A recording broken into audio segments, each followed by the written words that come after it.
So this is Aravinda Mondal, most famous, also most hated. এই কয়েকদিনের মধ্যে ওর reputation অনেকটাই খারাপ হয়ে গেছে, কারণ ওর ছেলে এবং ওর নিজে একটা ভুল ডিসিশন তাদের সোশ্যাল মিডিয়া রেপুটেশন পুরোটাই খারাপ করে দিয়েছে। তাই আজকে তোমাদের আমি এই ভিডিওটার মাধ্যমে বোঝাবো সোশ্যাল মিডিয়ার ফেম এবং টাকার জন্য একটা ছেলে এবং মেয়ে কোনো কিছু না ভেবে হঠাৎ করে যে ডিসিশনগুলো নিয়ে নেয় সেগুলো ওদের লাইফে কত বড় ইম্প্যাক্ট পড়তে পারে সেটা এই ভিডিওটা দেখলে তুমি পুরোটাই বুঝতে পেরে যাবে। তাই এই ভিডিওটা পুরো লাস্ট পর্যন্ত দেখো, কারণ এই ভিডিওটা একটা আই ওপেনার ভিডিও হতে চলেছে। So let's get started. বছর 15 নবম শ্রেণীর ছাত্রীকে নাচ গান বানানোর নাম করে ছাত্রীকে জোরপূর্বক ধর্ষণ।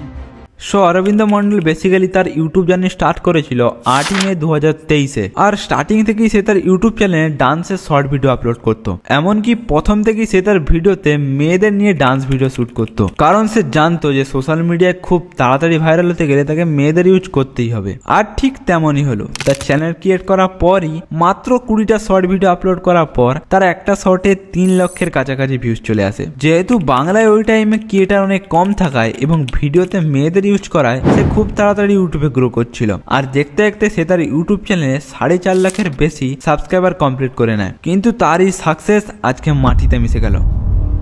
তোমরা জানলে অবাক হবে যে অরবিন্দ মন্ডল যার ডান্স ভিডিও তোমরা সোশ্যাল মিডিয়াতে দেখতে, তার মধ্যে একটা এত বড় শয়তান লুকিয়েছিল যেটা আজকে সবার সামনে প্রকাশ হয়ে গেছে এবং তাকে জেলও যেতে হয়েছে। মাথায় সিঁদুর পরিয়ে দিয়ে বিয়ের প্রতিশ্রুতি দিয়ে ধর্ষণের অভিযোগ এই ইউটিউবারকে ইতিমধ্যে হারোয়া থানার পুলিশ পক্সো আইনে।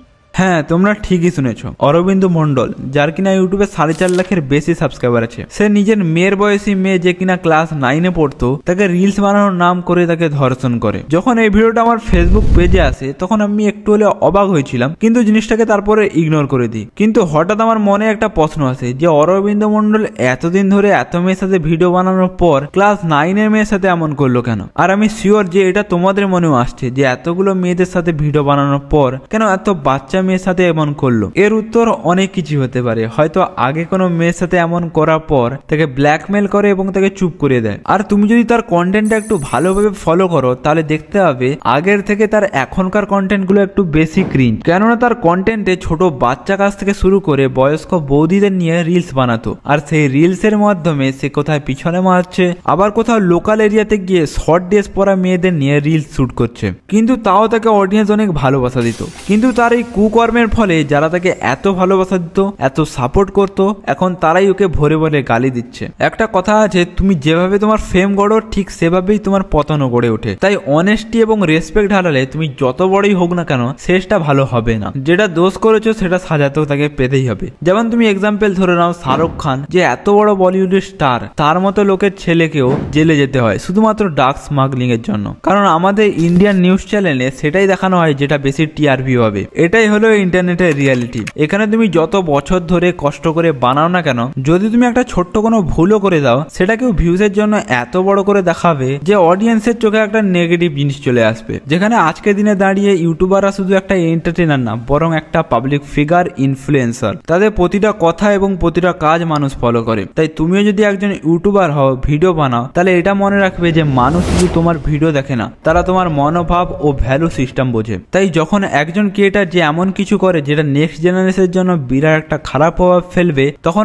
আমাদের মতো ক্রিয়েটারদের এই জিনিসটা দেখানোর দায়িত্ব হয়ে যায়। কারেন্ট টাইমে অনেকেই ইউটিউব শুরু করে ফেম এবং টাকা পাওয়ার আশায়। আর প্রথম দিকে যখন ওদের ভিউজ বাড়ে, সাবস্ক্রাইবার বাড়ে, তখন কিছুজন ভাবে তো আমরা তো স্টেবল হয়ে গেছি। হ্যাঁ, স্টেবল তো ঠিকই, কিন্তু এই ফেম যতটা ভালো আর ততটাই তোমাকে নিচে নামানোর জন্য যথেষ্ট। যেমন তুমি এখানে অরবিন্দকেই দেখতে পারো। আমি জানি লাইফে টাকা, ফেম এসব সবার চাহিদা থাকে, কিন্তু কোনো মেয়েকে মিথ্যে প্রতিশ্রুতি দিয়ে ওকে ধর্ষণ করে ওর ভিডিও বানিয়ে ওকে ব্ল্যাকমেল করা। বাকি তোমাদের কি মন্তব্য অরবিন্দর ব্যাপারে কমেন্ট বক্সে জানাও। আর তোমার সামনে দুটো ভিডিও আসছে, ওটার মধ্যে যে কোনো একটা ক্লিক করো। তোমার সাথে আমার দেখা হচ্ছে ওখানে।